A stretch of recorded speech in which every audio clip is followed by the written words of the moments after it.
So raise your hands. Hare Krishna, Hare Krishna, Krishna Krishna, Hare Hare, Hare Rama, Hare Rama, Rama Rama, Hare Hare. Are you going to be behind that all the time there? No, just when I'll sit. No, I'll sit and then I'll sit. Listen.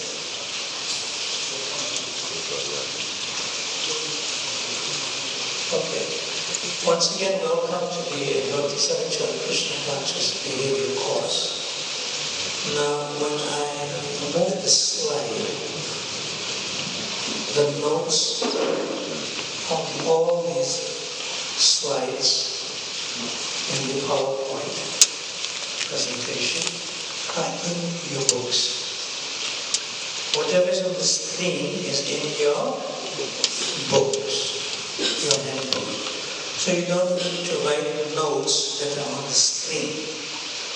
You can write separate notes otherwise, whatever the space is available in your handbook, or we have requested you to bring your own notebook if you have one. Okay? Good so far? So you can repeat after me. That's in the page that follows the cover page. Om Namo Bhagavate Vasudevaya.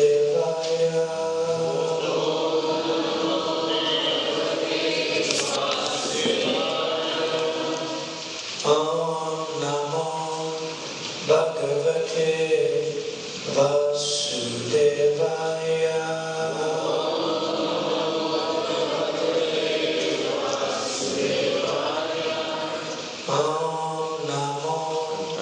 Bhagavate Vasudevaya.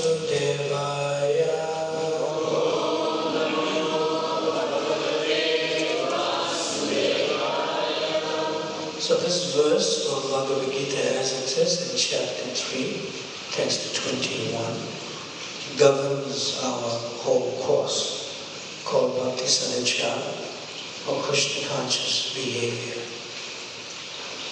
And we know in our audience of attendees here that we have different flavors of devotees here.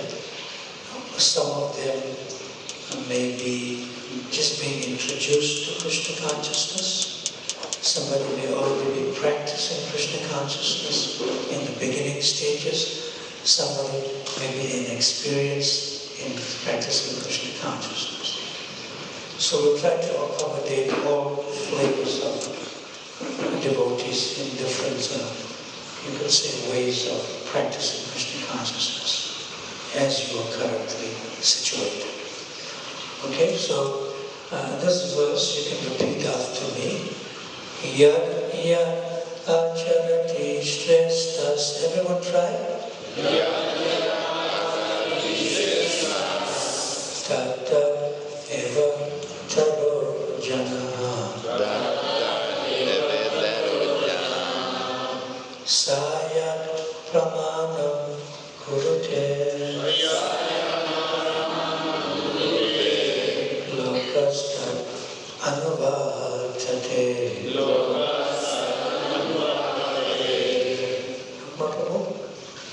Yad yad acharita shreshta. Tat eva taro jana.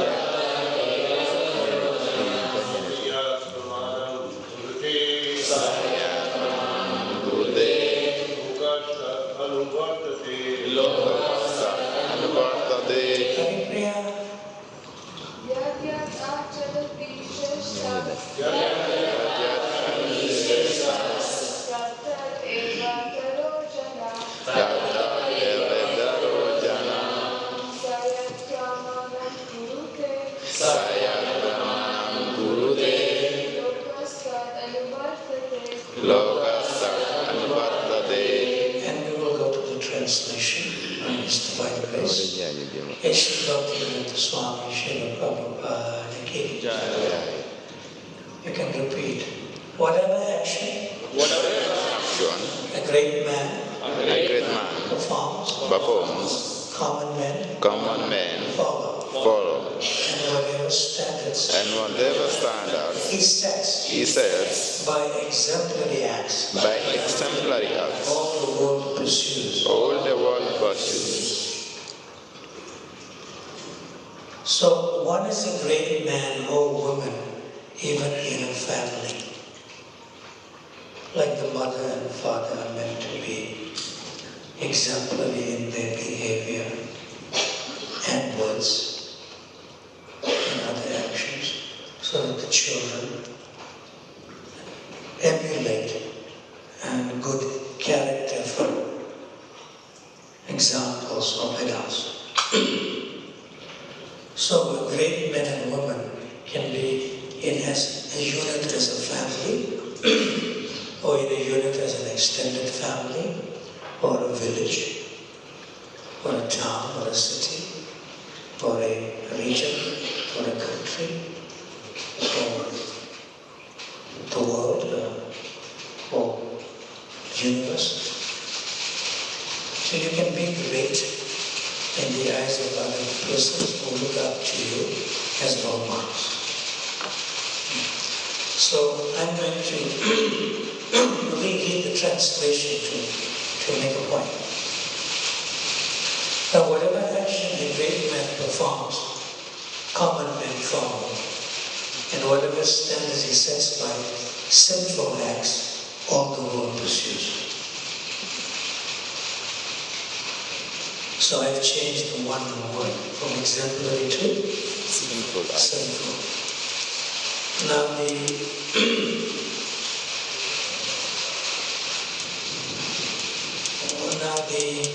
when I change the word from exemplary to sinful, sometimes sinful acts are accepted as exemplary in the eyes of human beings who are living animalistic lives. That's the basic idea. But ours is a little different. So exemplary acts is the whole course. In the whole course called Bhakti Sadacara or Krishna conscious behavior. To not be. Now, I have compiled this handbook in 1991, which is the year that we formed the Bhakti College of Education and Culture in Durban, South Africa.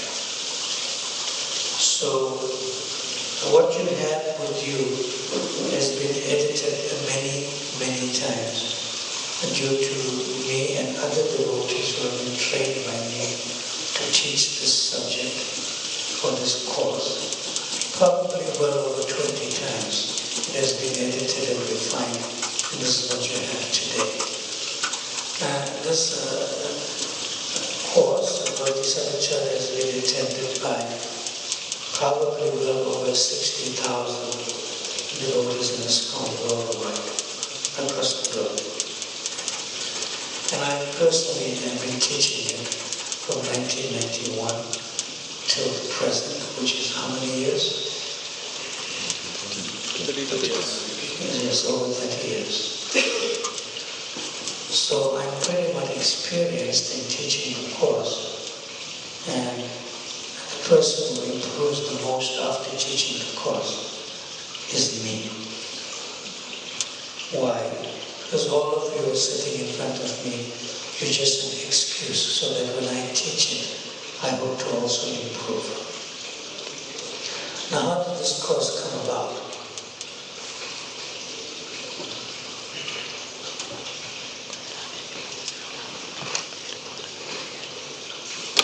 I joined ISKCON in 1983, and from 1983 to 1987 or so, 4, 5, 6, 7, about 4 years, nobody trained me. They thought, I'm a graduate, I had a job before I joined, so I don't need some training.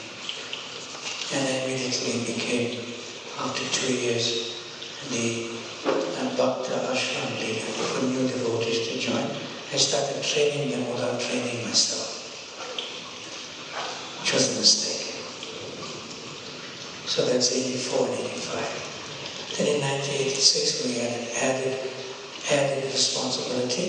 I became the Brahmachari ashram leader and I became the Sankirtan leader because I was the leading Buddhist student. Then in 1988 they made me the vice president of a huge number without any training. So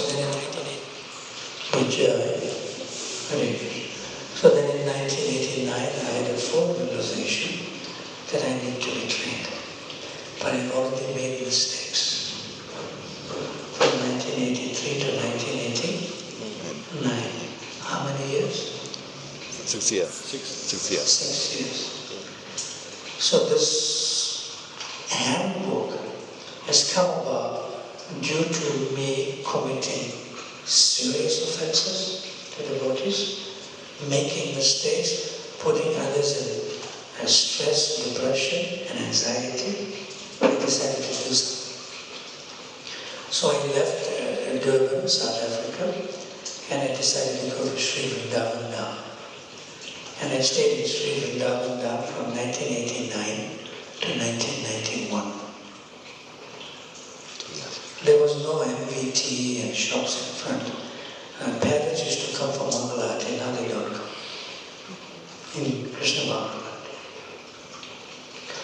And there was no buildings around, there was only barn, Vrindavan, forest. So we used to get up for Mangalati by the sound of the peacocks. Who can make that sound?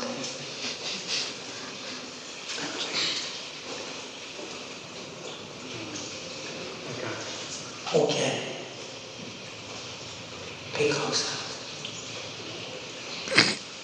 Somebody's trying it. Hey, Govind, was it you? Come on quickly. Can't make this sound. I can't do it. Come on, how it works? Peacocks. Haripriya? Try. It's like our alarm clock in the morning.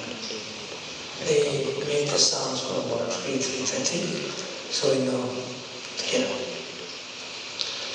So subsequently, when I was there in 1989 to 1991, I was trained by many devotees and they just began what is called the Vrindavan Institute for Higher Education. Like senior devotees like His Holiness Satsgoptas Goswami, His Holiness Tamakrishna Goswami, Gurujan Prabhu, His Holiness Danadas Swami, Giriraj Swami, His Holiness Giriraj. Many senior devotees were there at that time. So I decided, I made many mistakes in those first 6 years. I had to do something so that others don't make the same mistake. Then when I returned to South Africa, I formed the Bhakti College of Asian Culture, and the first structure of syllabus or curriculum that I did was this book, Bhakti Sadacara course. So that's how it came into existence. And even up to today, I still make mistakes. I still offend devotees, and also I still put people into anxiety, stress, and depression. In other words, I'm doing it maybe a little less now, after 40 years of being around. A little less. That's a long way to go for me. So the more I teach it, the more I get better in my relationships with devotees. So if you see me making a mistake, or if I've offended somebody and I don't know it, please remind me, so I want to improve. Okay? So let's move along. And this is Srila Prabhupada's sutra. It's a lengthy sutra that governs the course. It's beautifully said. Srila Prabhupada said, a good judgment comes from experience, and experience comes from? Judgment. Very nice. We are bound to commit mistakes. We are bound to experience challenges and problems and issues. But through that experience we get better. And our judgment and our relationships with others improve. Not to repeat the same bad experience. That governs our cause. This is quoted by His Holiness C.C Brhat Swami. And there's a sense of self-assessment in the course. And fortunately there's no test. But unfortunately the test is your whole life of how you connect to Krishna consciousness. There's a kind of register that's in the front there, right? Govinda Prabhu, we have a type of register there? Do you have? Yes. Okay. So this is the classroom clean-up and set-up, that we are in this nice hall. So when we meet before 7:45 tomorrow morning, we require some volunteers. Govinda Prabhu, do we have volunteers, a team to ensure everything is in place for tomorrow by 7:30? Who's the team? Where's he? What's your name? Manuel. And Manuel, around you, who's the team? Like 3-4 devotees? 6? You have? Okay. You know who you there, right? Okay, good. So make sure, there's any water, puddles and any paper around. Good.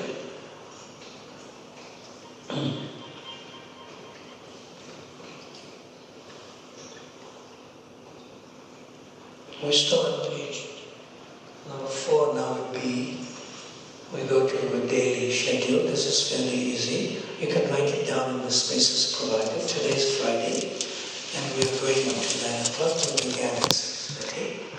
I start on time, and I complete earlier. And you have to do the same. Now, who's the senior most in the classroom here?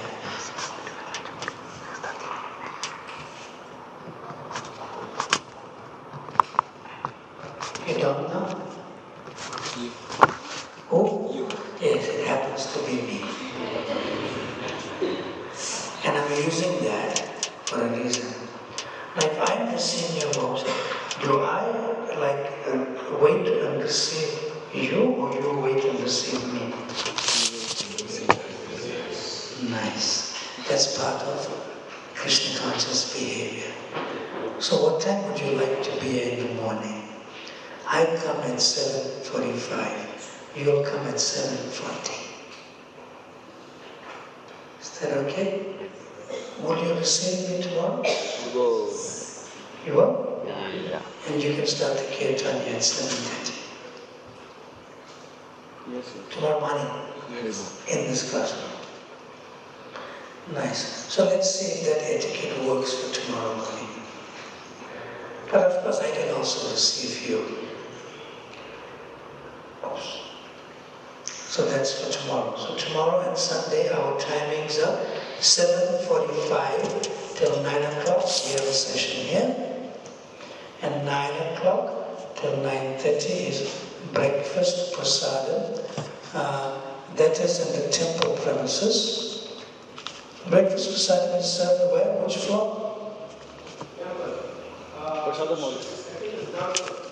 Ground floor prasadam. We'll make sure it's good for tomorrow and for today. Right? After 9 o'clock they have prasadam today, right? Today. Prasadam tonight. And then tomorrow morning, 7:45 to 9 o'clock, sessions. And 9 to 9:30 is breakfast, prasadam. And then from 9:30, what breaks in between, we go up to 1:30. And 1:30 is a sumptuous lunch, prasadam, tomorrow. Then you have a nice, with the breakfast prasadam, with the lunch prasadam is a long break until 4:30. Then after lunch you may want to get into a little bit of samadhi. And then take a shower and come back and refresh at 4 4:20 to receive me at 4:30. Okay? Then we go on till 7 o'clock, and then this evening prasadam after the Gora, 7:30 there's prasadam after Gora. That's the repeat timings also for Sunday. Okay.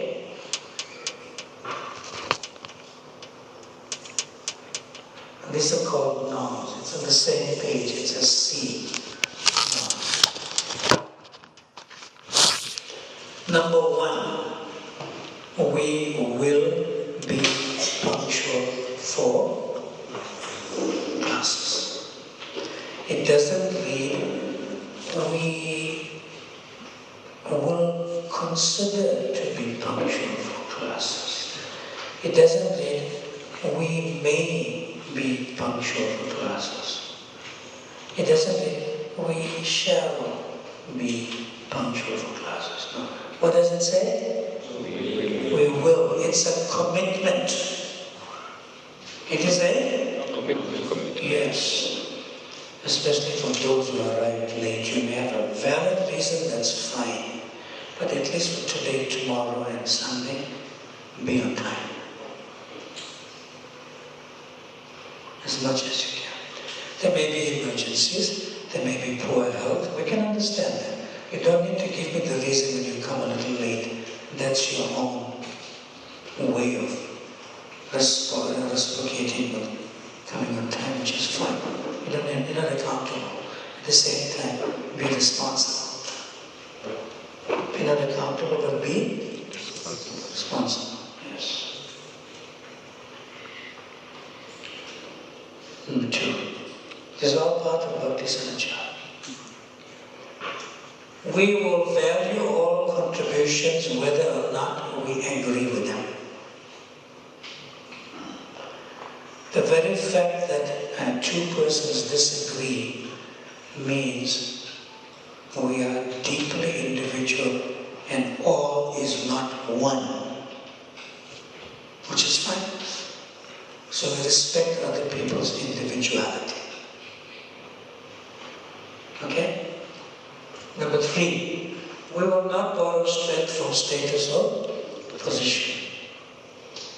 And that is one of the biggest illusions in the world.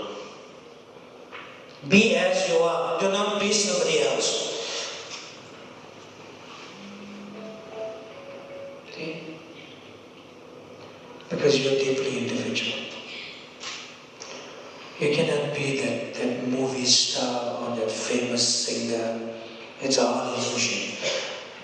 Or you cannot imitate their hairstyle. They are not you and you are not them. They don't even know you and you worship them. It doesn't work. There's no common sense. So be as you are. And even if you are as you are and you make a mistake, that's fine. You'll find your place, make the mistake, and progress. And progress. Because if you are that, you do not borrow strength from status or position, then what you are inside is the same outside. It's no show. Okay?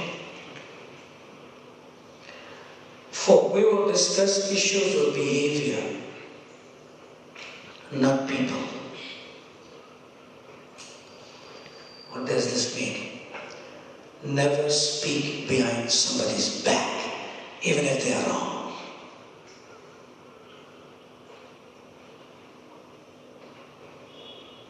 That's 1.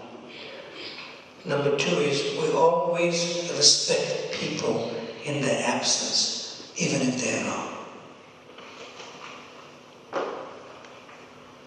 So if you want to ask a question, you may break this norm, but that's a learning curve. It's good to break it so that you will not make that mistake again.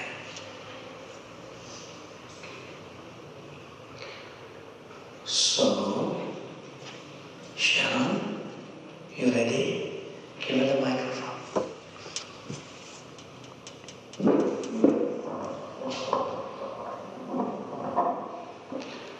Did you hear anything controversial in your life from another senior devotee who may have been giving a class somewhere? Yes or no? No.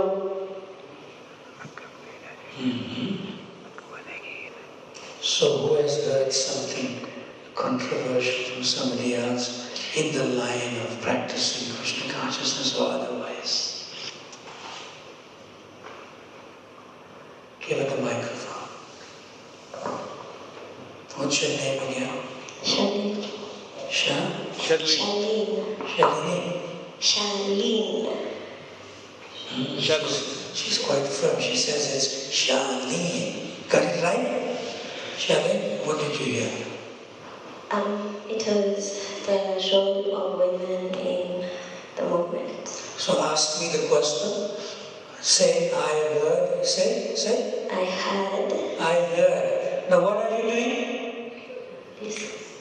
You broke that law. We will discuss issues of behavior, not people. Just by saying, I heard. And then in the break, somebody will, Shani, who did you hear from?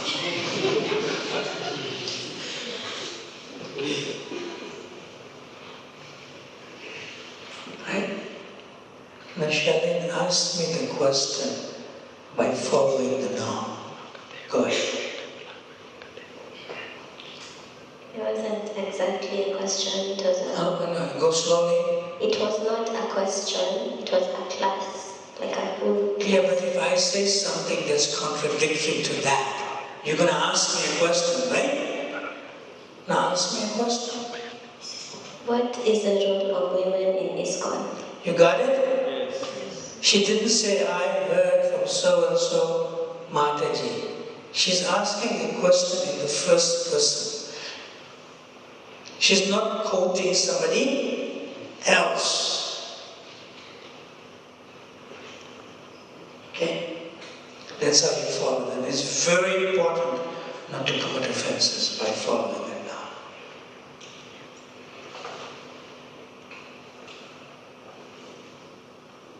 Are you okay? Now I'll give you 2 ways of asking the question. So you have to be sort of conscious of it. But if you make a mistake, it's nice so that others can learn from your mistake in the course itself. So in order to follow this now, number 4, we will discuss issues of behavior, not people. You can use the words in the future tense. You can say, what if? And then you ask the question. Because you're not quoting somebody else.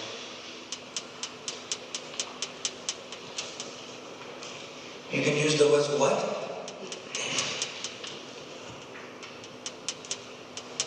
Can you respect every living entity? You don't speak behind people's back. And even if somebody is wrong, and you know that, you have to respect them in their absence. You know how you feel when somebody speaks bad about you behind your back, right? And you hear it from other sources. Don't do that. So just as you may not accept it, you don't accept it in relation to others by practicing it. Okay? We good so far? Another way to ask a question is that you ask it from your personal level, that you are going through this. Because you're not quoting somebody else. Because you are present. You are present and you're asking from a personal perspective. And the third way is a general question. What is the role of, she asked, in a general way. Okay? This is all part of interpersonal relationships. And number 5, we will maintain confidentiality within and without the course. Whatever is discussed here in the next 2 days also, including this evening, we will conclude it here positively. And if it's not concluded like by tomorrow, by Sunday, definitely it will be concluded respecting this norm means that when you hear something today or tomorrow and so forth, don't go put it on your book face. You know there's a thing called book face? What is that? No, they throw the book on your face. That's what's Facebook. Or on internet, on email, or WhatsApp. Don't do that. We are a greater family in this collectiveness of this course. We keep it here. But we will resolve everything positively by saying. See? You can put the good things of the course, how you are improving personally. We will appreciate others' strengths and successes. We will be sensitive to others' weaknesses and failures. So I'll give you an example. It has happened in my experience in teaching this course in other parts of the world, including here also. Just like if I ask the question, any question? See? Any question? Any question? See? Now let's do it another way. So,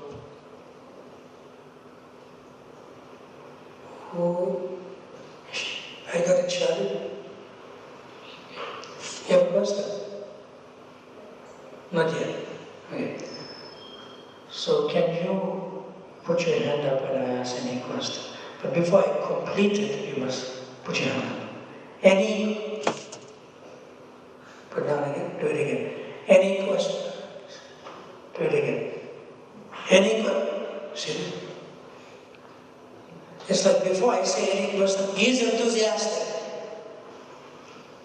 But in this community, they know him well. This is a role play, this is a drama. Okay? So, when I ask any question, he's enthusiastic and he puts his hands up, that means he wants to be heard. He wants to be. But when he starts speaking, he doesn't ask the question. He like goes around, Maharaj, this happened 3 years ago like this, and he goes, and 2 minutes ago like this. And 2 minutes is a long time before you ask the question. And everyone will say, oh, there Kamika goes again, now just take some rest. Because he only speaks. He doesn't ask the question. See? So what you have done, Prabhu, what's going on here? Yeah, but you have to put them in the bag. He's disturbing the class. He comes late, and he's an important person, so we get his darshan when he comes late. What's your name? Derito. Okay, so next time when anybody comes late, sit in the back or sit on the side. It just disrupts the flow of the discussion. It's part of etiquette. Normally when I teach this course and it's full, we lock the doors, nobody's allowed in. It's better like that. Next time, we'll introduce that standard. So, Kamika is playing the drama of he likes to speak and he likes to be heard. And everyone else knows that. And you think, oh, there he goes again. So you are decoding that as a weakness. You are decoding that as a... because he speaks too much. But what you don't know, that his strength is that he likes to be heard. That is his strength. Which you decode it as a weakness. I'm giving one example. Another example, if I say any questions, and then she puts her hand up, and while she's asking the question in the first 30 seconds, she breaks down. She becomes emotional visibly. Like that. And the community knows that, oh, again, this will take half an hour. You have decoded her emotional outburst as a weakness, but that is her strength to communicate how she feels. So be very careful. Be very careful. Let's give you two examples in number 6. Number 7, we will avoid using the phone and email or computer during sessions, unless you're using the computer to make notes, that's fine. Switch the phones off. Now. Not even on silent mode. You'll be very peaceful when you do that. Switch it off. Now, unless you're part of the administration, you have to attend something.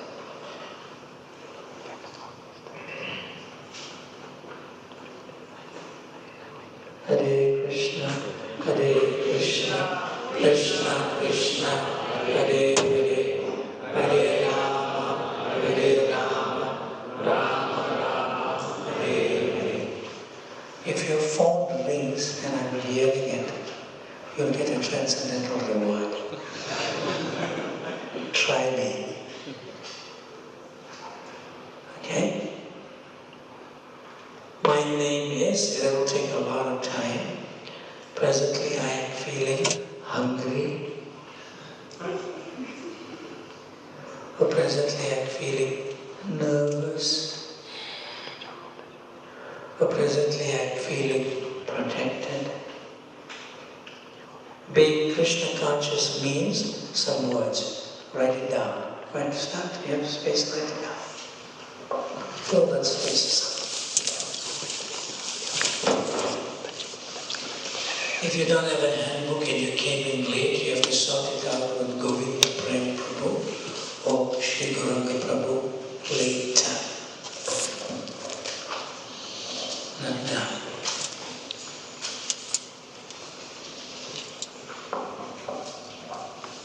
Hare Krishna, Hare Krishna, Krishna Krishna, Hare Hare, Hare Rama, Hare Rama, Rama Rama, Hare Hare, Hare Krishna, Krishna Krishna, Hare Hare, Hare Rama, Rama Rama, Hare Hare. Hare Krishna, what's his name again?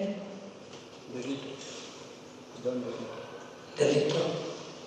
There's a prized seat for you. Go and take it quickly.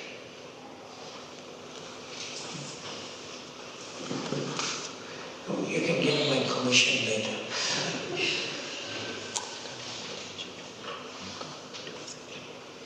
We done? So I'm moving on. Summary of lesson 2.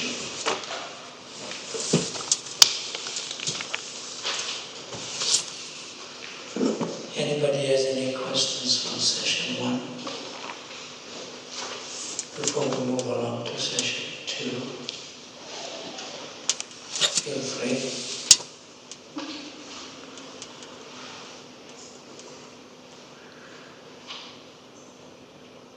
It's better to ask the questions based on the discussions currently, which is session 1.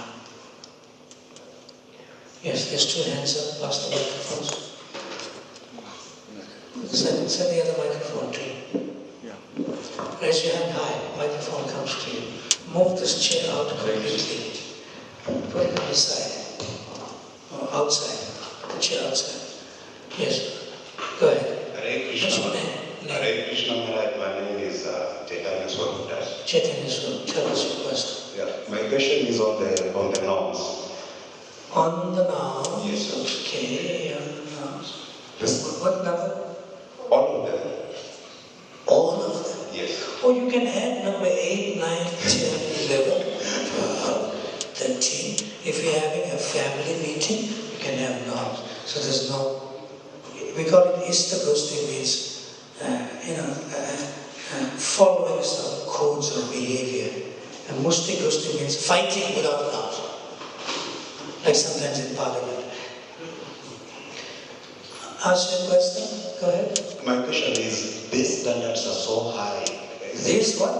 The standards of the norms. They are so high. They're not high, it's normal. Next question. You have to come to the normal state of your consciousness. They're not high. It's normal not to bring pain to any living entity. That is normal. They are normal, but to actualize them as To actualize them, that means you're in an abnormal state right now. Come to the normal state. It may take some time. It may take even a few months, a few years, or a few lifetimes. So long as you're situated on the path, even if it's a few lifetimes, come to the normal state. Now what's your question? My question is, how do you actualize it? Because That's the whole course. You'll know by the end of Sunday. I understand. Yeah. Actualization means, they use all these modern Western actualization. There's no such thing. It's called realization. What's it called? Realization. Yeah, realize. When you realize something, it's natural for you. When you actualize something, you'll forget it and you have to remind yourself because it is materialistic. Next question. Back. Chaitanya Swarupa?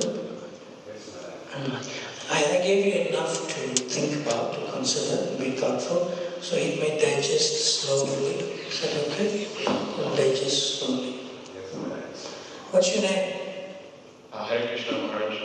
My name is Michael. Michael, how are you? Fine, thank you. How many other Michaels are here today?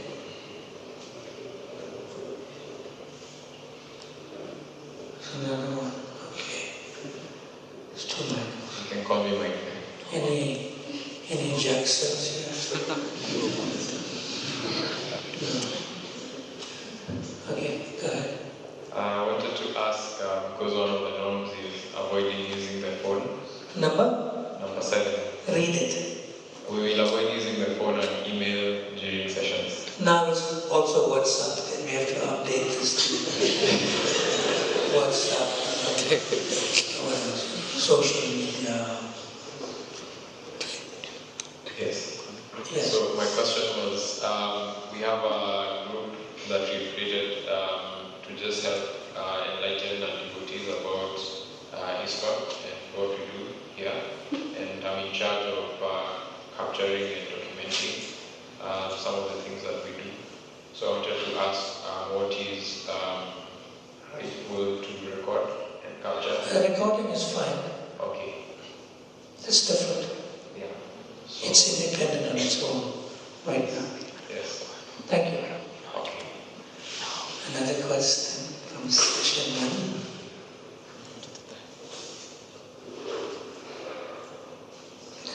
Yes. Microphone to that end. Hare Krishna, Hare Krishna, Krishna Krishna, Hare Hare, Hare Rama, Hare Rama, Rama Rama, Hare Hare. You have the microphone? Say Hare Krishna. Hare Krishna. Hare Krishna. That's it. No, full mantra, full Mahamantra, full. Oh, Hare Krishna, Krishna Krishna, Hare Hare, Hare Rama, Rama Rama, Hare Hare. Nice. What's your name? My name is Cambodia. Cambodia. Cambodia.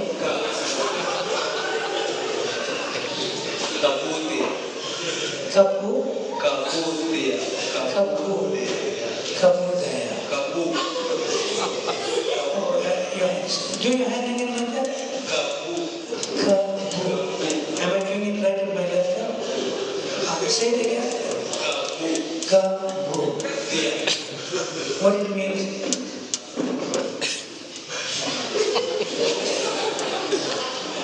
Kabudaya. Got it. Okay, Kabudaya, what's your question? Take the hand up, let's see. Nice. Oh, Maharaj is talking too much, a weakness based on the norm.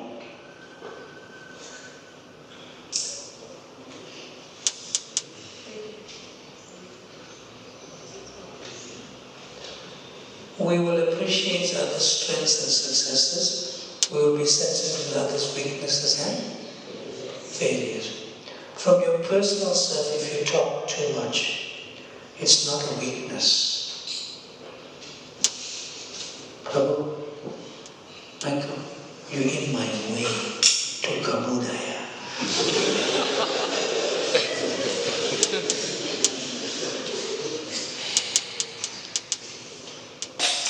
Thank you, Michael. So, from a personal perspective, if you talk too much, it's a very affectionate thing, especially when you're a child. They tell the child, talk more. But as you grow up, others may not appreciate your talkative nature.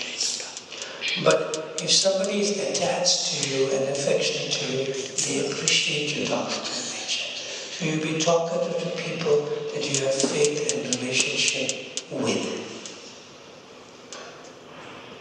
You with me? Yeah. But if somebody does not know you and meeting you for the first time, and you're talkative, they'll know you're talkative, but they'll be polite and allow you to go on. Right? If they're not polite, they tell you, you talk too much, shut up, get out. See?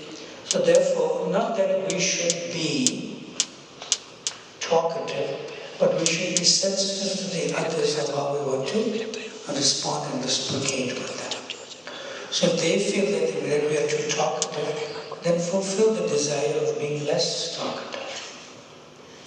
But at the same time, you cannot inhibit your own desire according to your nature. So therefore, when we engage in the practice of Krishna consciousness, especially chanting the holy names, Hare Krishna, Krishna Krishna, Hare Hare, Hare Rama, Rama Rama, Hare Hare. Then we will become improved in our current nature that we are born with, and then we'll be more sensitive to the needs of others. Is that okay, Daya? Okay, it's okay. I said Daya, right? It's okay? Thank you, you can say. Let's move along. We have page number 5, session 2.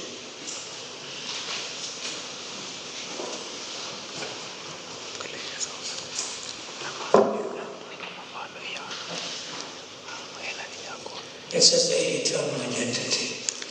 Now, number 1, if you're familiar with the introductory philosophy of Krishna consciousness, that will make sense to you. I'm not reading the whole paragraph, just to save time for more discussions amongst ourselves.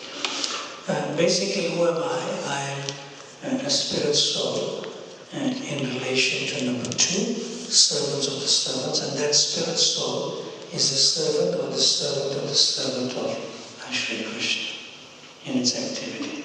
But now I'm reading number 3, and I want to discuss that in a little bit more detail. Swarup.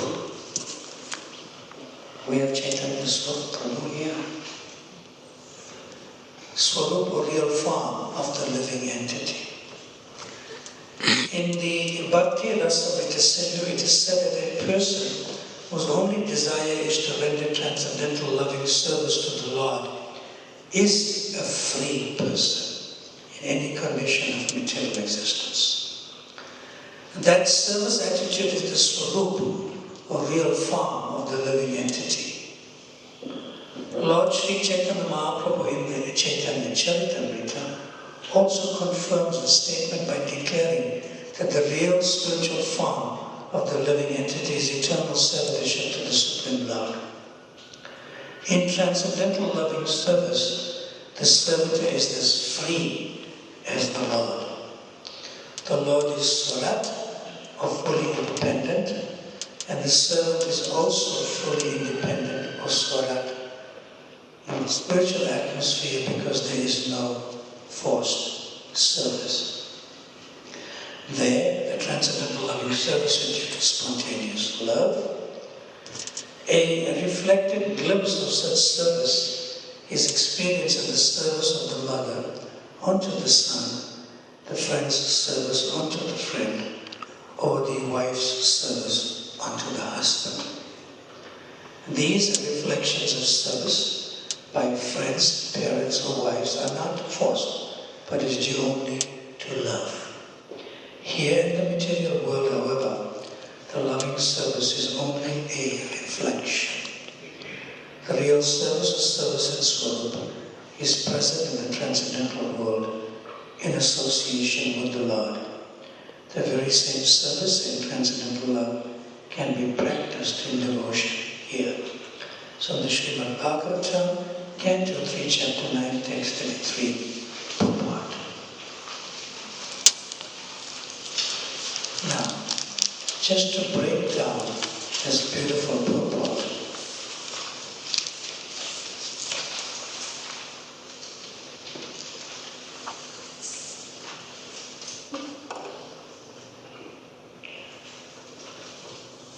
we are not free from serving others. But although we try to make arrangements to be served by others, but the person who has experience and realization in serving others can accept service as a service. But if one is not experienced in serving others, but wants to only accept service, then you're accepting service as a master, not as a servant. And that's the whole problem in the material world. In the name of service, people may be elected as the executive head of a country. In the name of service, somebody may become a mother and father, from like a macro of a country to the micro of a family unit.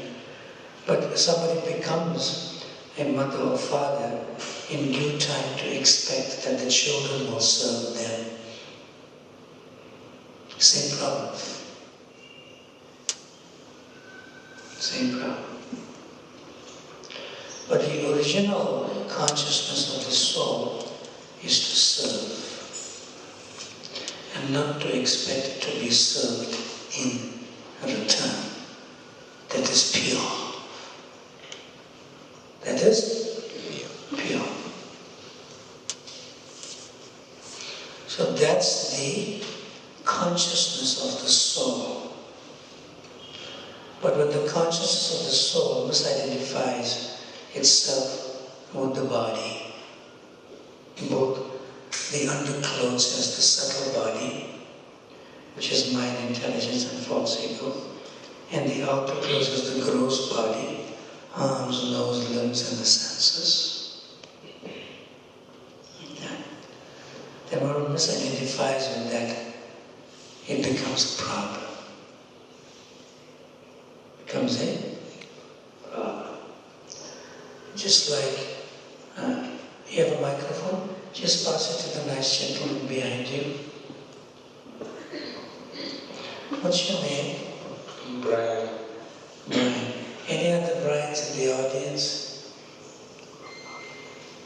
Oh, there's another one too.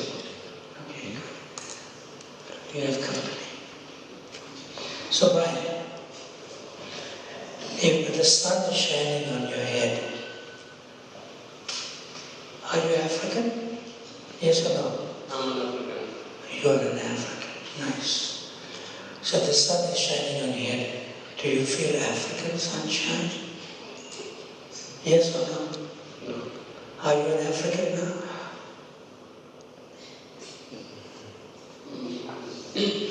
According to that question, According to the material situation, according to the material situation, you are an African. by identifying with the body, I'm an African. Hold the microphone close. Oh, according to I have identified myself with the body according to materialism. Materialism, that you are African. Yeah. But is it African sunshine when you experience that? No. Yes. Give the microphone to her behind Cheryl. How are you? You'll be good, don't worry. The questions are easy. What's your name? Helen. Helen. Are you male or female? Female. Yes. Sometimes nowadays we don't even put that. Sometimes a man marries a man and a woman is something. It gets more confusing on the material platform. What's your name again? Helen. Helen. Helen. Helen. Okay, Helen. Are you hungry? Yes. Govinda Prem, we have somebody who's hungry. Are you very hungry? No. Okay. In 1 hour it'll be okay to give you something to eat? Yes. Okay. So Helen, if you are female and Sharon, just pinch her, pinch. See?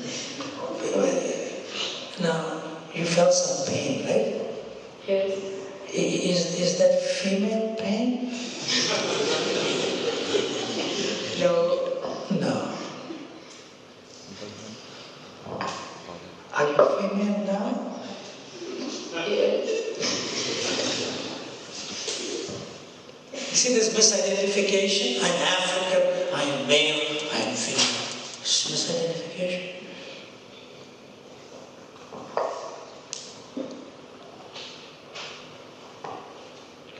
Pass the microphone this way to him.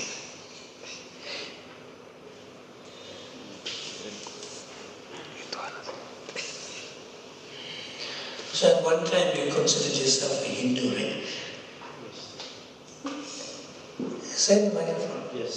No, put it on. Yes. Say, I wanted because I am Hindu. Say, I'm a Hindu. So when you feel hungry, do you feel Hindu hunger? No. Yes.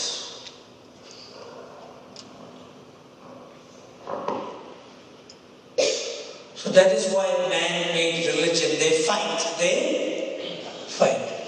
Hindus against Christians, against Muslims, against Jews, whatever. And even within these communities, they have maybe like cultural backgrounds and different caste system, tribal things, and they fight. Because what he's saying, I am a Tutsi, I am a Hutu. How is that? It's so artificial. But they breathe the same air, they drink the same water, and the blood is the same color. So therefore, people become artificial masters or enjoyers to be served.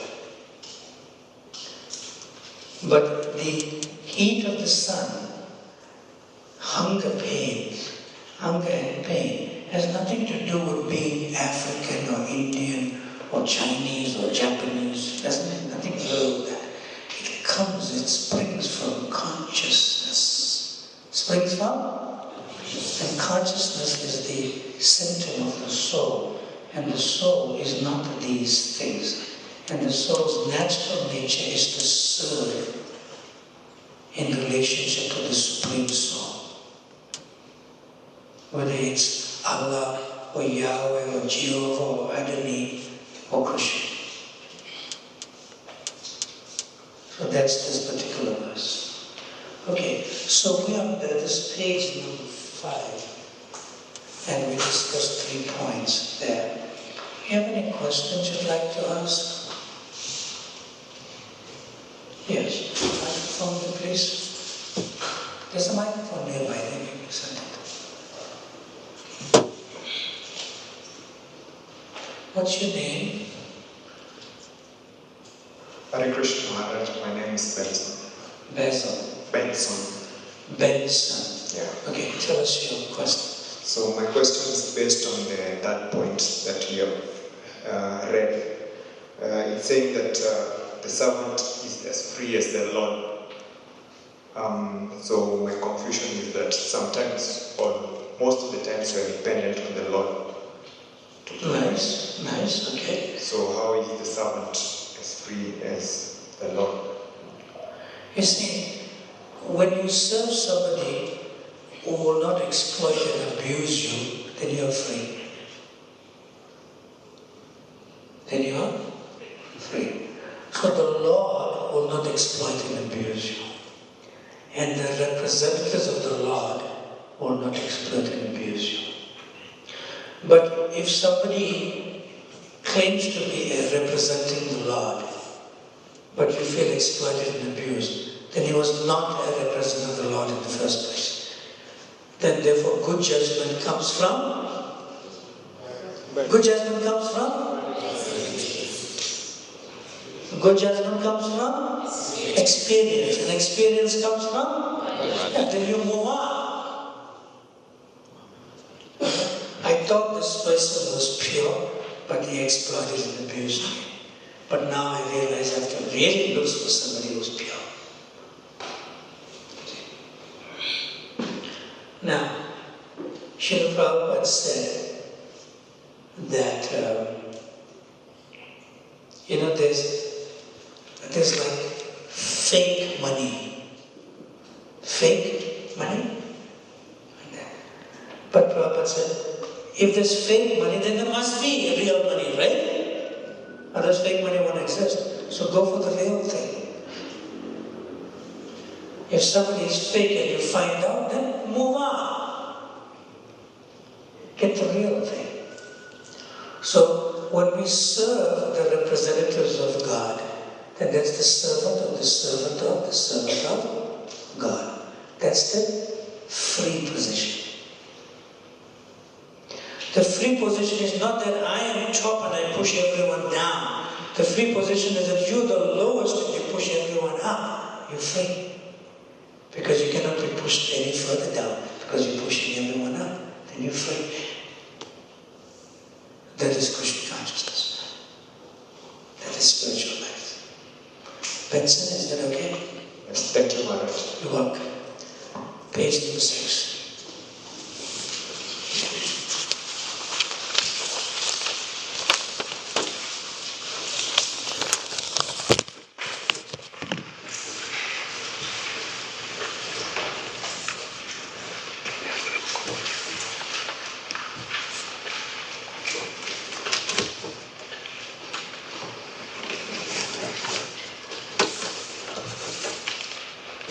Well, that's a sort of summary for you from that page we just discussed on page number 5. Is that okay? It's in your notes on the top of page number 6. We good? Those 3 points on page number 5. Now we go to page number 6. It says B, naming of the course. So we've taken the word Bhakti Sadacara course. The word Bhakti Sadacara means devotional service, bhakti, and good behaviour, Sadacara. So this is taken from a verse from the scripture, Chaitanya C.C Adi-lila, chapter 10, and text 89. That's how we name it. Okay? So now we'll get further. Before we do that, in your notes it says foundation of Bhakti Sadacara, which is number C. Are you with me? Yeah. So then the first 2, the spiritual master is most essential in order, and then a member of ISKCON. It's that. But you can look at the screen, and I want to discuss this now. Okay? Now,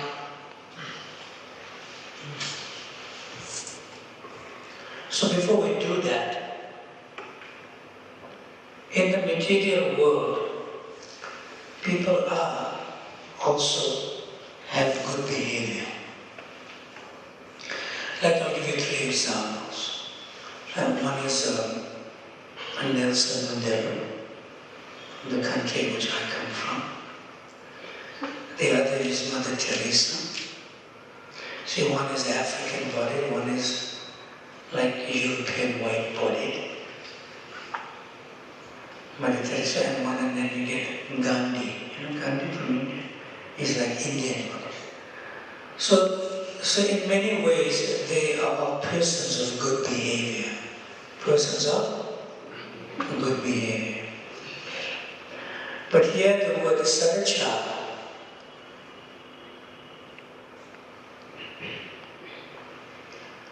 means good behavior.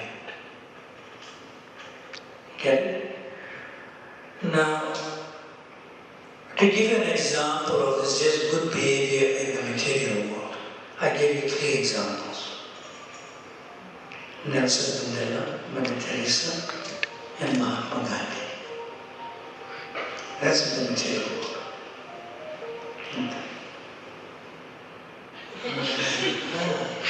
Where's that phone?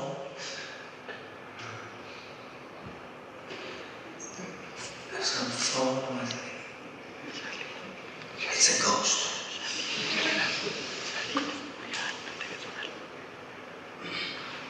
Maybe they came late, they didn't know the norms. All phones off, not on silent or whatever. Phones completely off, you'll be peaceful. If the phone is on, you'll get agitated. But it's a necessity for some time, but not all the time. Okay? So good behavior, I'll give you an example. You know, I travel extensively throughout the world. And when one time I was entering the airplane, dressed up like this, you know. So when I entered the airplane, there was this cabin attendant. This was a lady, like that, see? And the lady looked at me and she said, you know, good morning. And she smiled, very pleasant. So I walked past her. So when I walked past her, there was another cabin attendant who was a male. She's female, and it's a male, in terms of the body, I'm speaking. Yeah. So when I was walking towards the male one, almost like 10 meters into the cabin, so he was like smiling at me, but I saw his like eyes were like, you know, like over my head, and he was looking at the female attendant who was greeting me when I entered the plane. Then I suddenly whipped my head back, and I saw her, and I caught her, and she was doing like this. You know this thing we have seen? So she was making fun of me, and he was laughing. But I thought he was smiling at me, and I caught her. I said, I'll fix you up.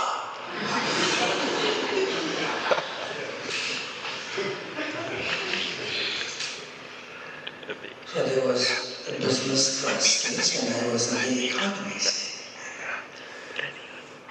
Now she's not supposed to do that. You know, it's like an external show. You know, we're nice, you know, we give you first class quality service, just for 2 things. For making money and self-gratification, people will serve you. For making money and self-gratification. They'll give you the best service. So long as they make a profit out of you and they enjoy you on the bodily consumption of life. You know, there's no real enjoyment. So I thought, now, what she's going to do, because I'm going to write a complaint to the airline CEO. So I asked the male one who was serving in the economy class. I said, okay, do you have like a complaint form? And he knew. He went and told her. And she was the main, what do you call it, the head of the other attendants. And she did that. Plane one is it? Cruise mode.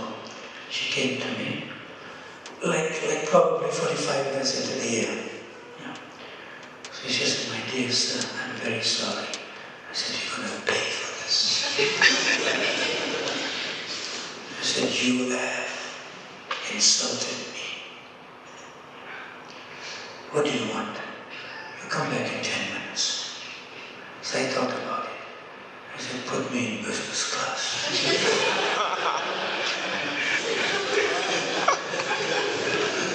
Because I saw there were empty seats there.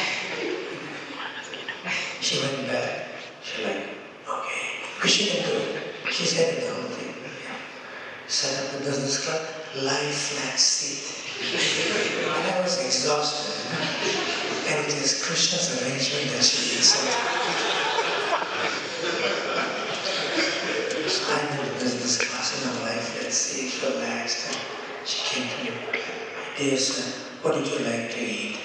I said, "You don't have what I can eat on the airplane." "What is it?" "I'm not a strict vegetarian. I don't eat cooked food on the airplane. What do you have?" She went back. She brought almonds. She brought cashews. She brought fruit, cut fruit, in a tray. Fruit platter. So I said, "I don't eat your cut fruit because your knives and so on have been used in this thing. What do you want?" "I want whole fruit.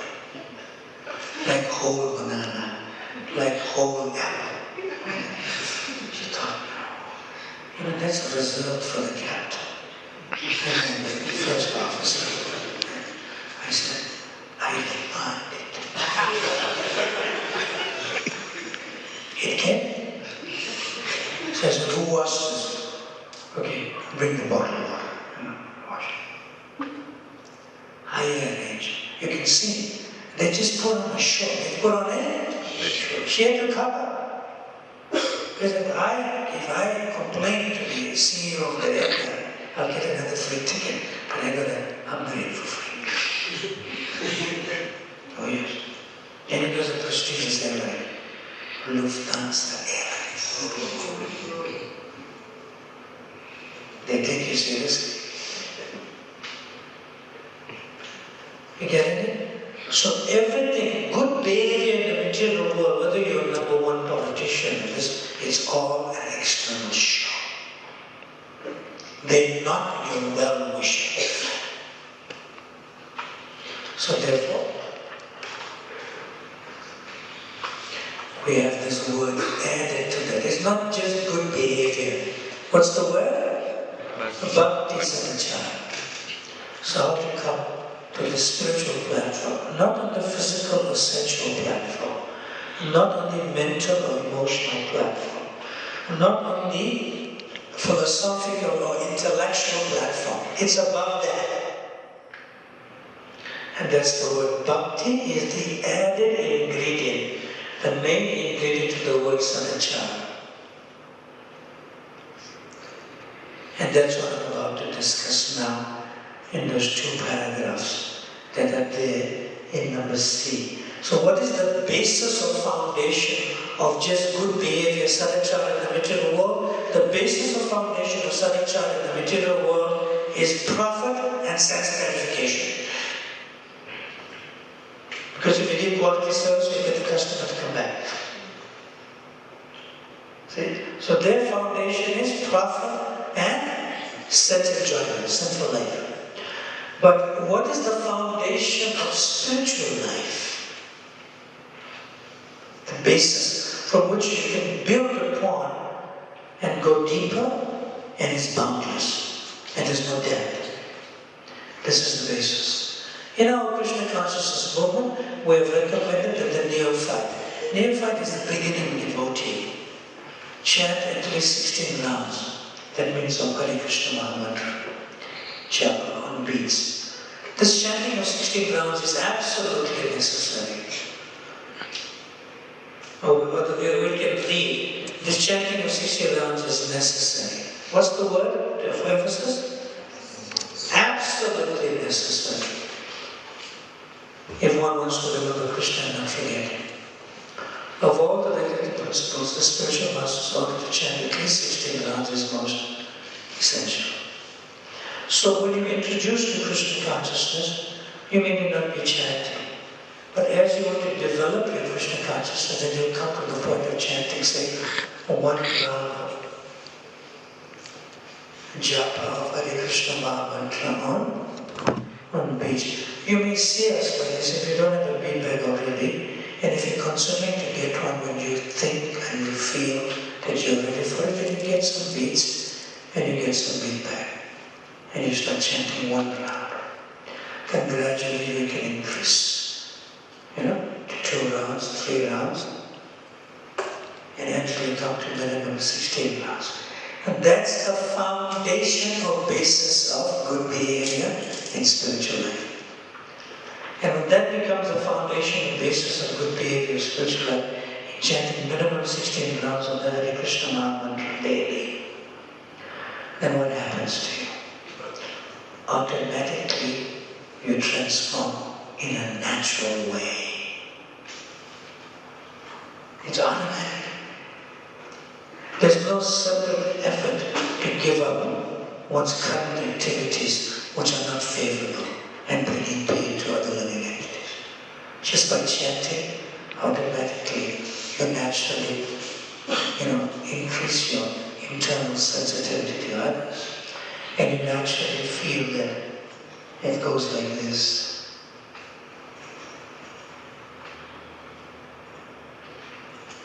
I'm looking for a transcendental victim.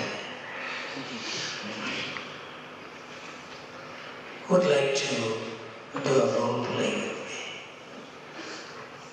It's easy. Any volunteers? Come. Behind you. And Michael, huh? Are you Michael? Michael, come.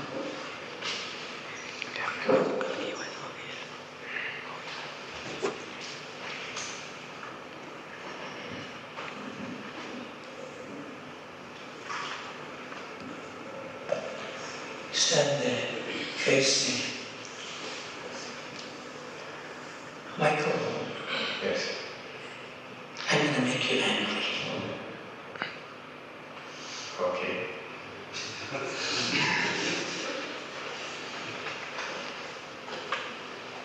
Michael, you're a low-class, wretched rascal. Do you know that? Okay. He's supposed to get angry. What, you call me a rascal? If you want to show me how big a rascal you are, come. I'll whoop you. You got it? That's normal behavior, which is abnormal in the material world. You know abnormal? For those who are material, it's normal behavior, but it is abnormal from the spiritual perspective of the material world.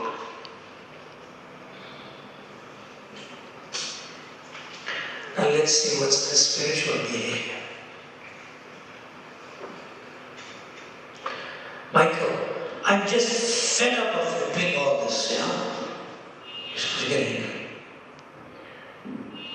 What do you mean?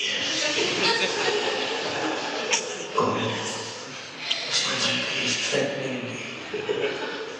So now the spiritual behavior is not that I tell Michael, so let's have another interaction. I'm fed up. Why? Because you're not listening to I'm your boss. You're my boss. And you can't do anything about it.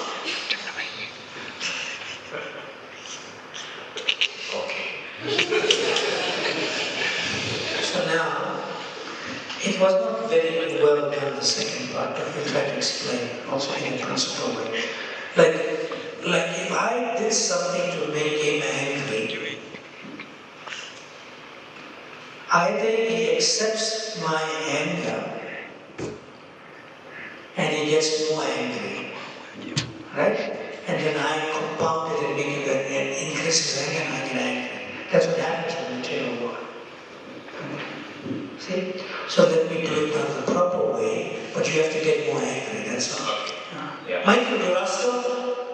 No, you're a rascal.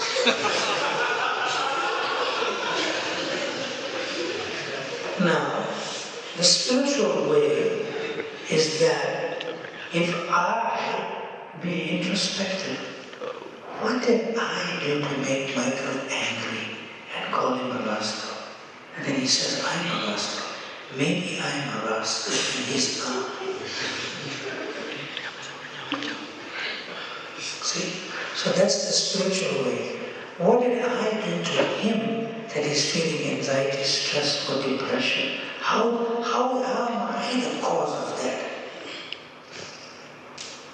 So therefore the principle is, do not change others. Do not change others. Only you change.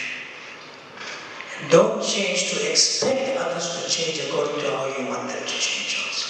It must be unconditional and pure.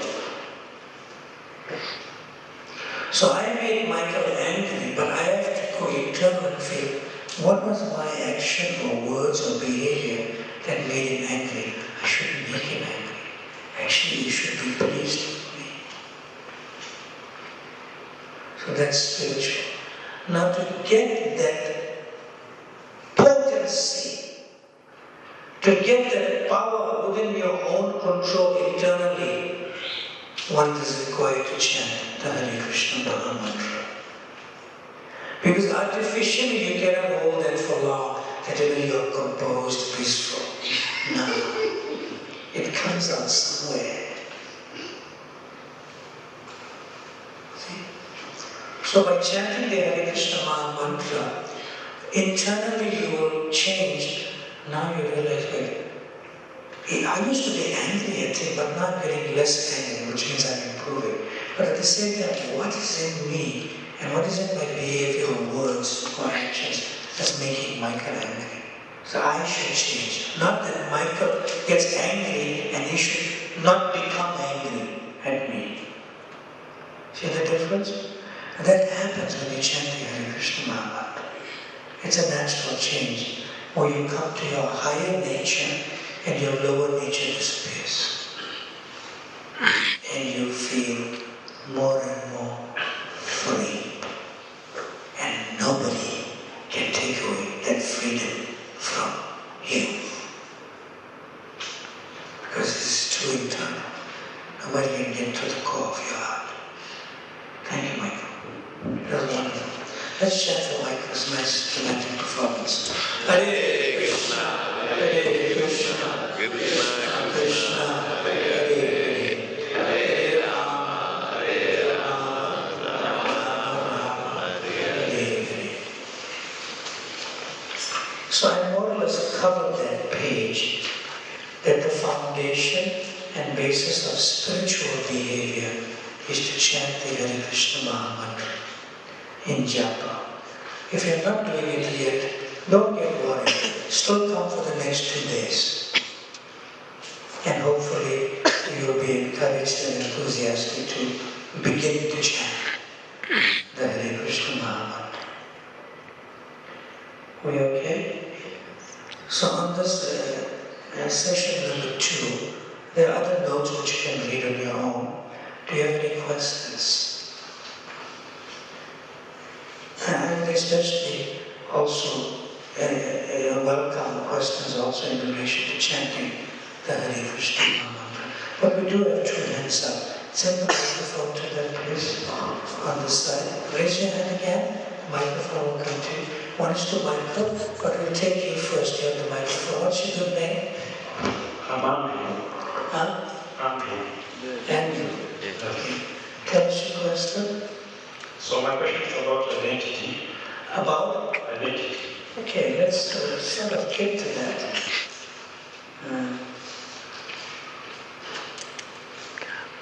Identity. It's not the H in your notes, but this is like your summary of those 3 paragraphs. Go ahead. Okay, so we naturally know that we are spiritual beings, but to some extent we are within different bodies, which are limited to some extent. That's good, that's nice, what you said so far. So, because we need to know that our main purpose Because we need to understand that our main purpose is to connect with God. Yes. But now within these different bodies, it's important for us to understand them because to some extent they play an important role for us to perform activities in a specific way so that at least we can connect with God. Instead of, because we find sometimes currently men want to become women or women want to become men. But you need to understand the limitation is a master. I'm sorry I contaminated with that. Don't do that. Go ahead. Yeah.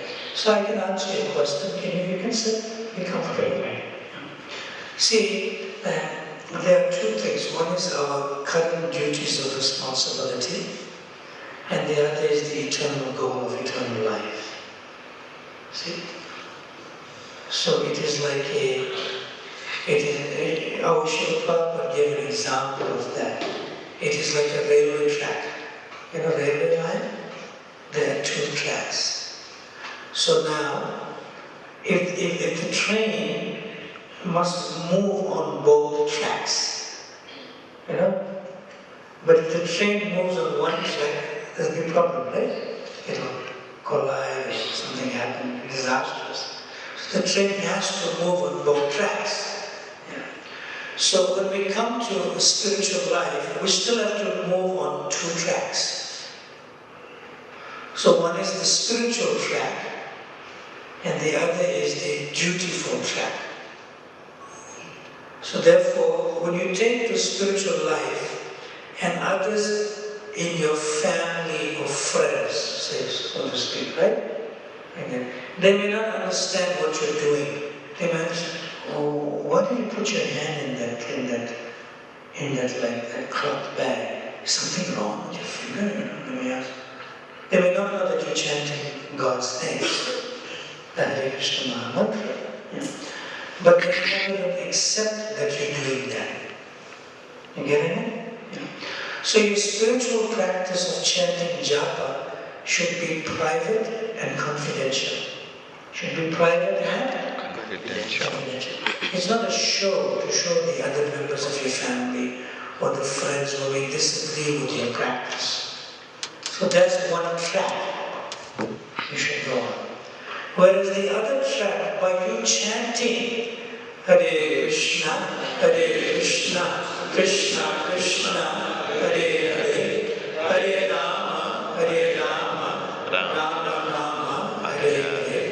By you chanting the Hare Krishna Maha Mantra, it situates you better on the other track, not to be derailed from your duties and responsibilities, what you currently have. So what is that? By chanting Hare Krishna, it makes you a better father, it makes you a better mother, it makes you a better husband, better wife, better daughter, better son, better grandfather. It makes you a better president of the country. It makes you a better worthy member of your community. Because the other members of your family and friends, and extended family or country, they don't understand what you're doing. That's the spiritual track. But the dutiful, responsible track within this world should still continue. And chanting Hare Krishna makes you a better, more worthy member of your family or your circle of friends or your community or your country. So when the others see, what is your name again, Benson? Andrew. Oh, Benson is here. Andrew. So when your friends and your family members, Andrew, you're changing, huh? What are you doing that you're changing? So then you may ask them, what's my change? No, Andrew, you used to always get angry with your mother. So your sister or brother or friend will tell you, how come you're not getting, you should get always angry, but now you get sometimes angry. What's going on? Then you simply answer, not that you're chanting Hare Krishna. That is confidential, that is private, that is secret. That's the one track. The other track, you're telling them, and you tell your sibling, your brother, sister, I'm not getting angry more than Mama because I want to be a better son. I want to be a better son. And this pleases Mama more. But they will not be satisfied with your answer. They will not be satisfied. No. Andrew is doing something else. What's making a better brother and a better son? What's making them? We need to know that. But you don't tell them. But when they insist, Andrew, please, there's something you're doing again and you're keeping it away from us. And you say, okay, but I'll tell you confidentially. Don't tell Mama. I'm doing this just to be a better brother to you and a better son. know. But you can't tell them. See? Then you introduce them to Krishna consciousness. Because they want to know. But if you force them to accept, if you say, look, this is good for you, I don't eat meat anymore, you're like living graveyards if you eat meat. What will happen? Oh, now we lost him as a son and daughter.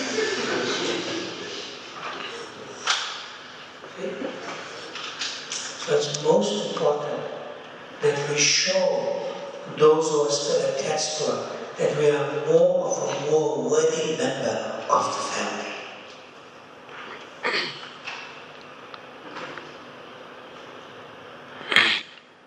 Andrew, is that all right? Yeah, it's okay. And it's practical? It's clear? Yes. Yes, Michael? Thank you for your question. Wonderful. All the questions are so nice that we are learning from each other here. Yes, Michael? Mine is related to chanting. Can you hold it a little closer? My question is related to chanting. Tell us more about the chanting that you know of.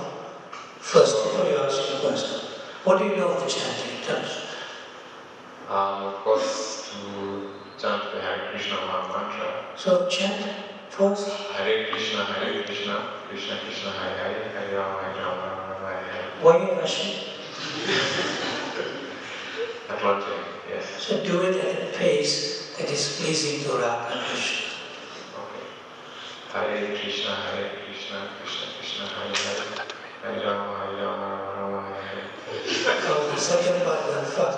Can you tell, my dear Radha Krishna, I'm in a hurry. I'm in a hurry. I'll see you later, but I'm here with you a moment, I'm in a hurry.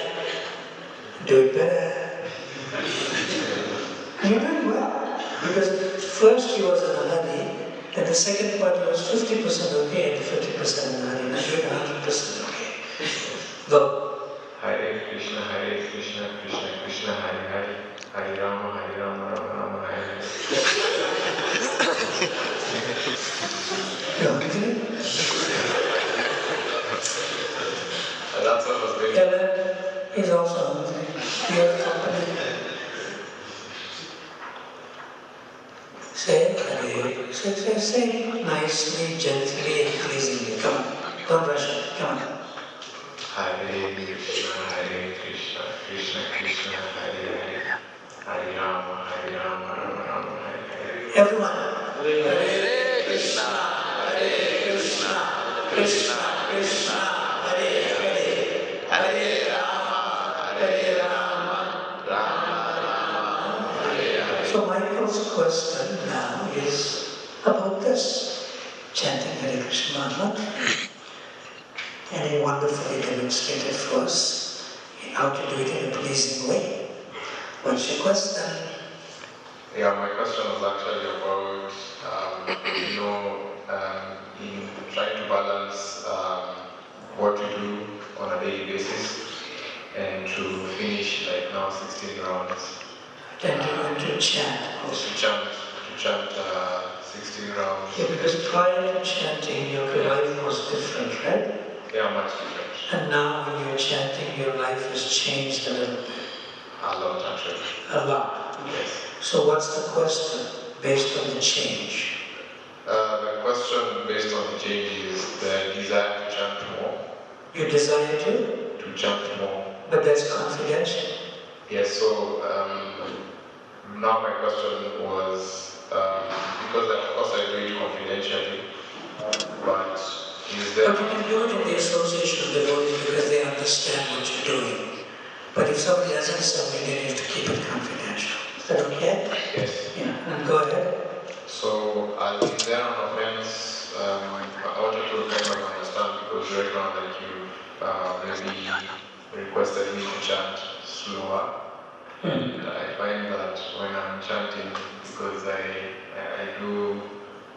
challenge myself to do more rounds. Yes. That's why I'm chanting Hare Krishna is not based on quantity. chanting Hare Krishna is based on quality. And the only quality that is there for chanting Hare Krishna is that when you chant on beats in a japa, then you must make some conscious effort to hear your chant. That's all. To hear. Yeah. So when you hear, then automatically quantity comes from quality. Because when you hear, that's quality, and automatically you'll chant more. You're not rushing to get over it. So the most important thing is to hear. But that may not be so easy in the formative beginning stages of chanting, especially japa. But that's the only way. Right? The only way is that one should be conscious of not being influenced by the thoughts of the mind, which is sometimes naughty, the mind's thoughts, sometimes crazy, and sometimes it's a sum total of all madness, the thoughts of the mind. So when the mind influences you not to hear the Maha Mantra, then you just want to get over it in terms of quantity. Don't do that. You have to be conscious not to be influenced by the thoughts of the mind. And the thoughts of the mind, the function of the thoughts of thinking and the thoughts of mind itself cannot simultaneously function with hearing. Either you're hearing when you chant, or you're influenced by the mind to think. Thinking and hearing do not go together. They're not compatible and they cannot function simultaneously. There's no multitasking here. So when you chant the Hare Krishna Maha Mantra, especially confidentially with beats on your own, softly chanting and hearing your own softness of, not too loud, but when you hear the mantra, then automatically you will increase in chanting more. Try that. It will take a little time.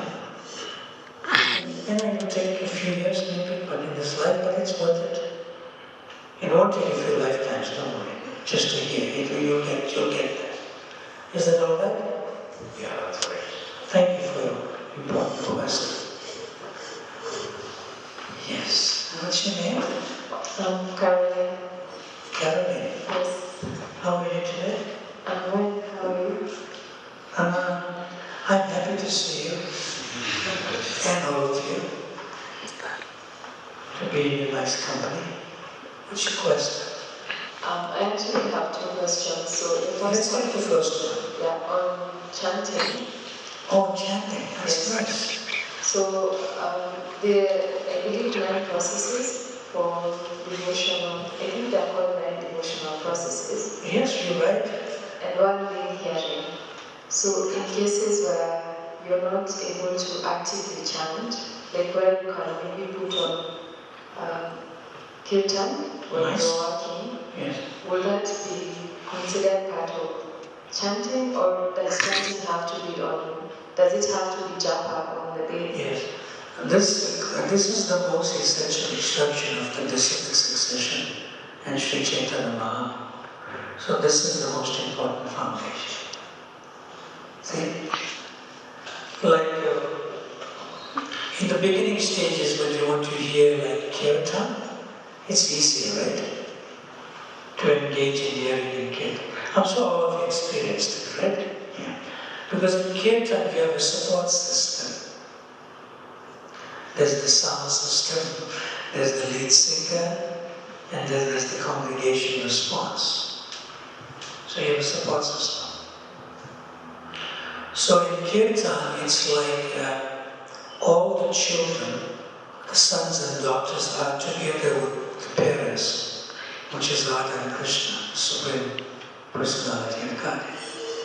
But in japa, just one child, just one son or daughter is with Radha and Krishna, which is more intimate. Japa. Yes.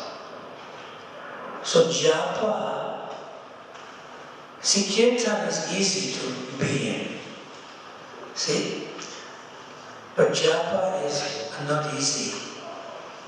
However, japa is simple. Japa is because it doesn't require a support system. It doesn't require other devotees. It doesn't require a sound system. It doesn't require listening. It's just you would rather push. It's more intimate. But both are interdependent. If you want to chant nice japa by hearing your japa, then engage in kirtan. And when you engage in kirtan, and then you chant japa, then you may hear the japa. And when you chant japa, then you'll be attracted to kirtan. So they're interdependent also. Alright. Does it answer your question? It does. The second question? The second question is living in this material world, especially when you're not in the temple, practically speaking. So when you gave the example of anger, it's becomes evident with time that you become less reactive to things. But there are those things that just push you to the limit. And I think it's easier when you say it as you're moving from your lower nature to your higher nature. Those are good examples, both ends of the spectrum. But the in-between is the most difficult to navigate. So as we are working to balance our spiritual life, the example you gave of the 2 tracks, how do you practically leave that out? Because what I find is it might be fake, it might not be very genuine for me to say, you wrong me, and I'll ask myself what's wrong with me.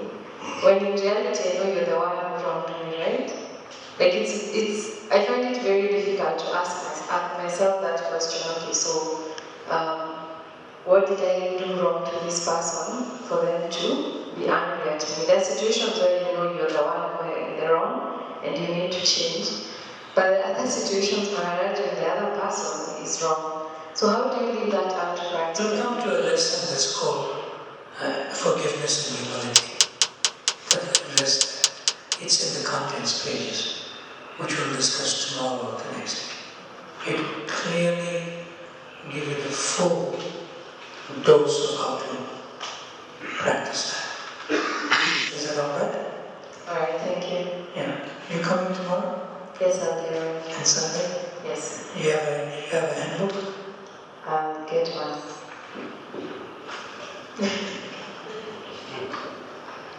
I came in late, so I'll get one. You have a question?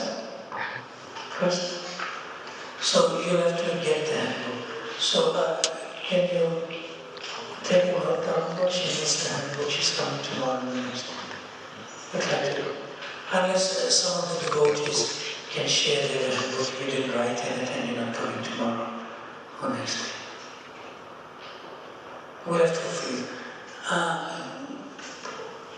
Stand up, go ahead. You're not here? Yes. You have to insist, I need my handbook, and here Saturday and Sunday, because I want to come to that lesson. To answer my question. Go ahead. Helen? My question is, you talked about on this summary of internal identity. Summary of? Internal identity. Yes. So the part where it says a spirit soul. I'm trying to understand what is the difference between my spirit and my soul. The soul is spiritual.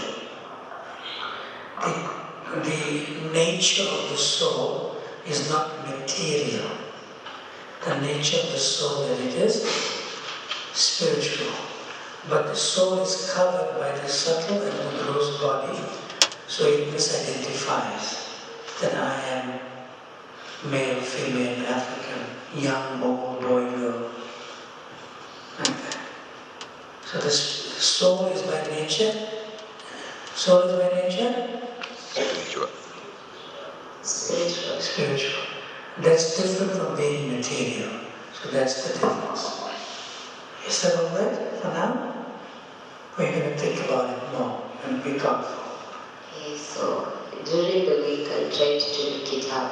Yes, nice. And Helen, do you have any devotees near you who are like, I would say like female bodies, it's better, like that you know here? Anyone? yes. Who? Tell us. Sharon. Nice. Yeah. So Sharon will explore your question more with you and give you more time for it. Sharon, are you able to give her the time she needs? When? Today over Prasad.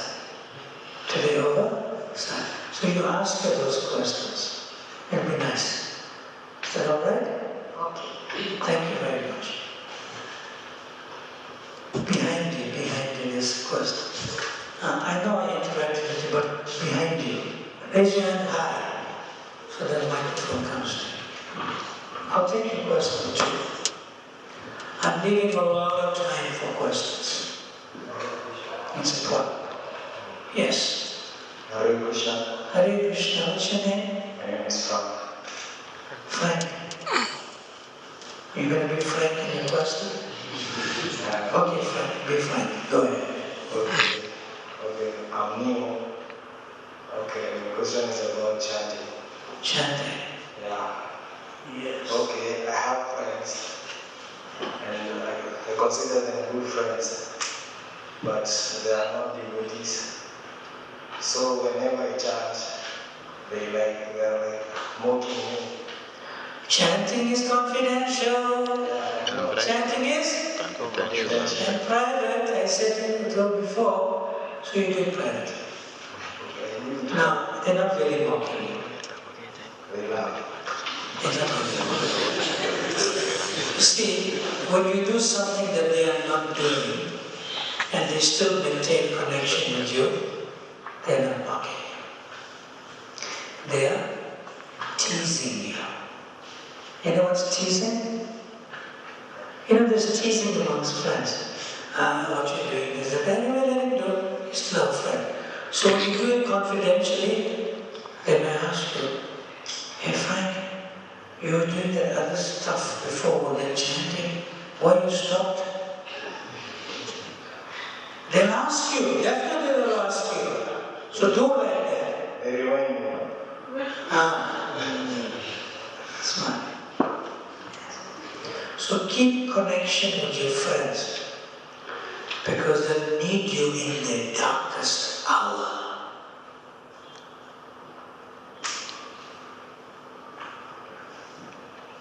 Got it? Have I responded to your question, this thing? It's good? Yeah. Bring the microphone here. And you had your hand up. Go ahead. Hare Krishna Prabhu. I'm Krishna Maharaj. It's all right. Okay, so my question is... Can you hold it close to your mouth? My question is about the contribution in which each and every person will be contributing. That is second in the norms. Now, what is some... Oh, the norms. Okay, nice. Let's get to the norms. Which number? Number 2. Yeah. Read it first. We will value all contributions whether or not we agree with them. Yes. So, what if someone has contributed something that doesn't go with, let's say, my values? So, will I have With your value system. Yeah. So, will I... But they have their value system. They have their value system. But here we are learning what's Krishna's value system. Okay. So that's common for all of us. Getting? What that really means is that somebody may bring out the individuality and we should respect that. Like for example, are your name again? Brian. Brian. Now Brian, what color you like? Blue. Blue. Brian, I like purple. But blue is too pale for me. Purple is a better blue.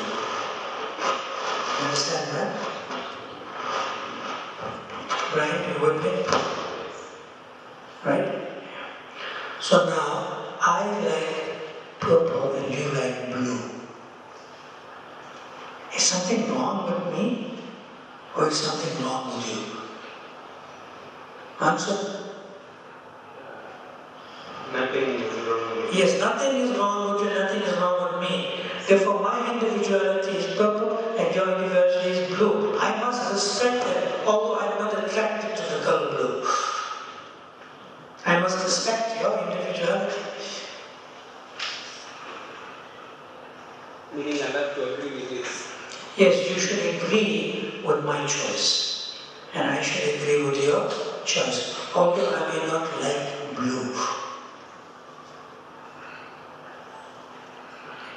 But there's a common thing that binds us. The Hare Krishna mantra. So when we disagree without fight, without argument, that's what we're talking about. We maintain our deep individuality as persons. Are we okay? Is that fine? We're going to take one more question. I said I finished early. I complete? Early. Make sure Prasadam has been prepared to be served, right? But we're taking, no, there's three hands up. There's one here, there's one here, and there's one there, and there's one there. But we want to finish early. I start on time and I end early. Somebody will come on time and we end early.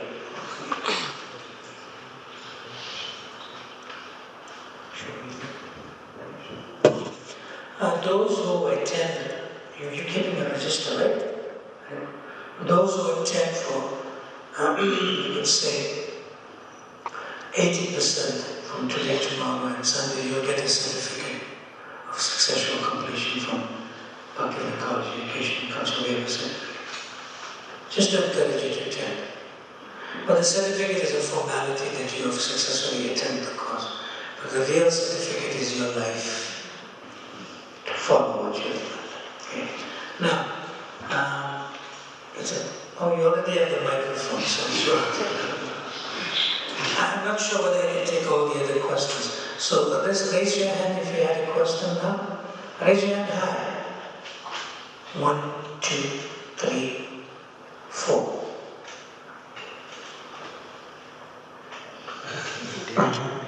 Write your question down and don't forget it. We'll begin with those questions tomorrow.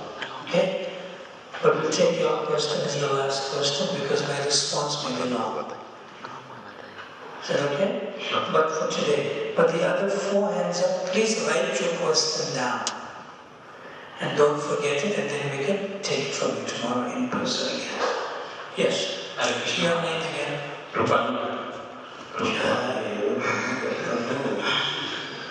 How are you? I'm okay, sir. How's the cell phone? The cell phone? How is it going with the cell phone? The cell phone. But every time I see you upstairs, they're behind all the time.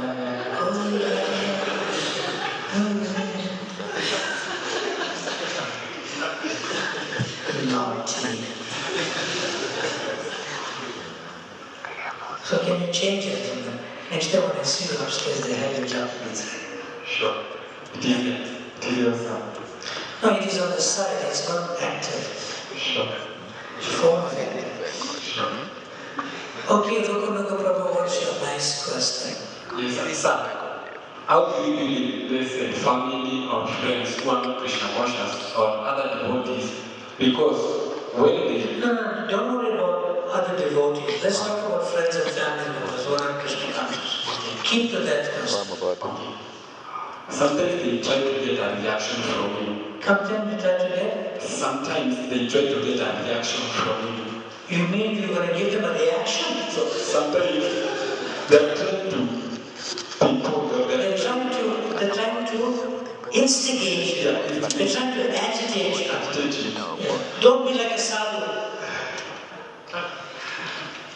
Say, what are you doing for them to agitate you? Sometimes. Answer my question. I remain in action. and inactive. Huh? I remain inactive. That means you're doing something wrong. No, sir. Like for example, when they see you're not reacting, when they see that you're not reacting, and they want a reaction. They want a reaction. But you give them a positive reaction. This is how it works. Yeah. You ready? Sure.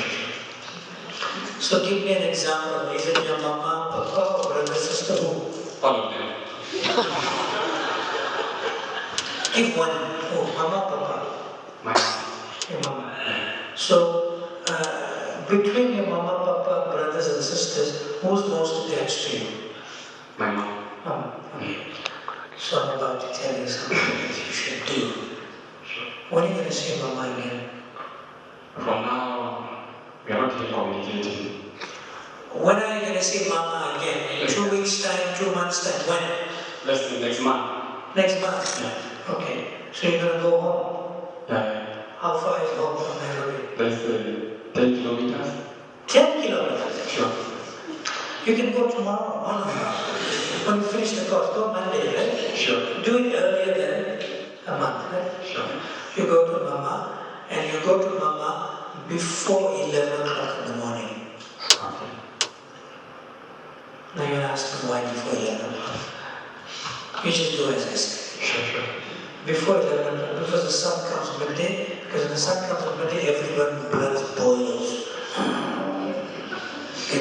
So you go before 11. And you tell your mama you're coming home the day before. You got it? And so, as soon as you don't see mama, you run to her and you touch her feet. You touch her feet. Rukunaga, let me ask you a question. Rukunaga, let me ask you. Prabhu, you ready? Sure. Did you ever touch your mama's feet in your life? No. I've never. What are you going to do on Monday? Can you do this? To look like a game. Repeat that? To look like a game. To look like? A game. A game? Yeah. Well, whatever. You see, you're already telling the reaction of what your mother thinks. That's not true. That is not true. Don't create a problem that does not exist. You got it? Write it down, everyone. Don't create a problem that does not exist. But sir, I know. Wait. Write it down.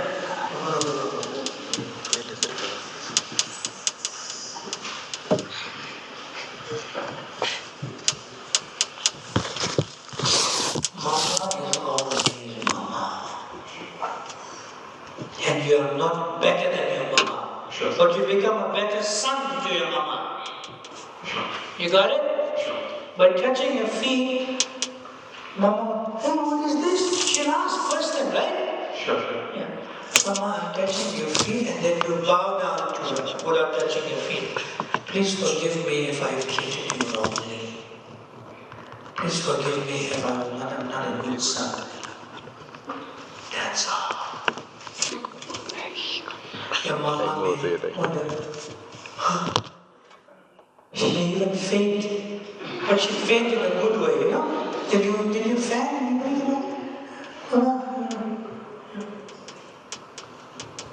All I want to do is, whatever I'm doing in my life, you know what I'm doing, but all I'm doing this so that I can be a better son to you. I always belong to you. You're my mama.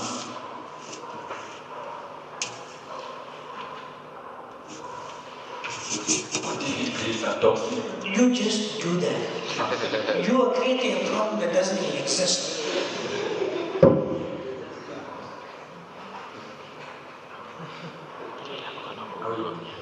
I will. When? I don't want to promise my dad to be broke because I know her.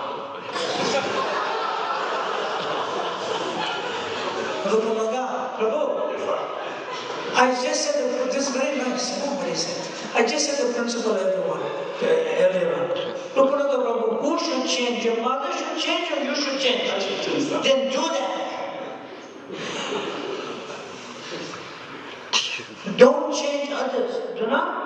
You should change to be a better son. She may not understand this thing, okay. She may not call you Rupa, she will call you other name, right? Why are you doing this? No, I've learned that you're my mother, and I have lost my relationship with you as a son. I want to be a better son. But Maharaj, she is... No, but you are creating a situation that does not exist. You don't know your mother, and your mother don't know you. You should get to know each other better as son to mother. Be kind to me, Maharaj. The last one, kind to me. You want me to go to see your mother? Maharaj, I will not benefit. I always benefit when I'm sad, but... You what? I always benefit from her when I'm sad, but... You always benefit what? I always benefit from her when I'm sometimes sad, but this one... No, wait, I can't understand the thing. Can somebody explain to me what he said? He said it benefits or something about sad. I heard the word sad, right? Yeah. Sure, what did he say?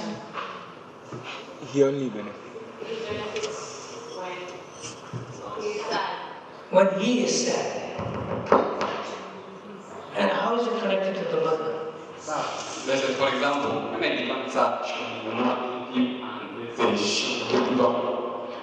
When you become sad, what happens to your mother? She becomes more attentive and she delivers more.